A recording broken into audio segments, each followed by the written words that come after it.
জিনের প্রতিশোধ। ঘটনাটি ঘটেছিল আমার দাদির সাথে। আমার দাদা ছিলেন একজন ওঝা টাইপের লোক। তিনি জিন তাড়াতে পারতেন। তিনি যখনই জিন তাড়াতে বাড়ির বাইরে যেতেন, তখনই তিনি শক্ত করে বাড়ি বন্ধক দিয়ে যেতেন, এবং সেই দিনটা আমাদের বাড়ি থেকে বের হওয়াটা পুরোই নিষেধ ছিল। তো একদিন দাদা খুব তাড়াহুড়ো করে জিন তাড়াতে রওনা হলেন। সেদিন তিনি বাড়ি বন্ধক দিতে ভুলে যান। তিনি যেই বাসায় জিন তাড়াতে গিয়েছিলেন, সেই বাসায় পৌঁছাতে পৌঁছাতে তার প্রায় 8টা 9টা বেজে যায়। তিনি অনেক সাধনা করে একসময় জিনটাকে পরাজিত করেন এবং জিনটা যাকে ভর করেছিল তার দেহ থেকে জিনটাকে ছাড়িয়ে দেন।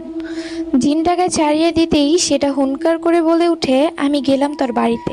তো দাদা উত্তর দিলেন, যা, তুই যা পারিস তাই কর। কিন্তু সাথে সাথে দাদার খেয়াল হলো যে তিনি আজকে তাড়াহুড়ো করে বাড়ি থেকে বেরিয়েছে, বাড়ি বন্ধক দিতে সে ভুলে গিয়েছে। এর মধ্যেই জিনটা দাদার বাড়িতে এসে দাদার রূপ ও কণ্ঠ নিয়ে ঘরের বাইরে দাঁড়িয়ে দাদিকে ডাক দিলেন, জমিনা, বদনাটা নিয়ে আসো তো।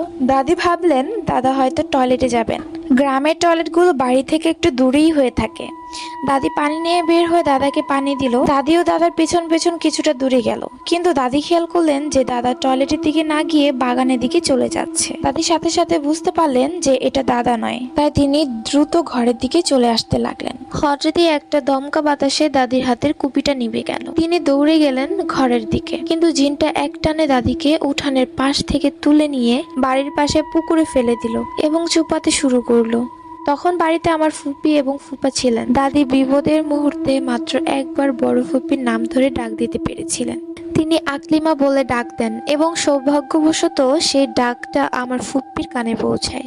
আমার ফুপ্পি এবং ফুপ্পা দৌড়ে এসে দেখেন দাদি পুকুরের মাঝে অজ্ঞান অবস্থায় পড়ে আছে। এরপর তারা দাদিকে দ্রুত উদ্ধার করে ঘরে নিয়ে যান এবং সেবা চিকিৎসা করে দাদিকে। তবে ঘটনাটা এখানে শেষ হলেই হয়তোবা ভালো হতো, কিন্তু না, ঘটনাটা এখানেই শেষ নয়। তো যাই হোক, এরপর থেকে দাদি প্রায় ভয়ঙ্কর স্বপ্ন দেখতে লাগলেন। দাদা তাই আমাদের পুরো বাড়ি শিক দিয়ে দেন এবং সন্ধ্যার পরে কারোর বাড়ির বাইরে যাওয়ার নিষিদ্ধ করে দেওয়া হয়।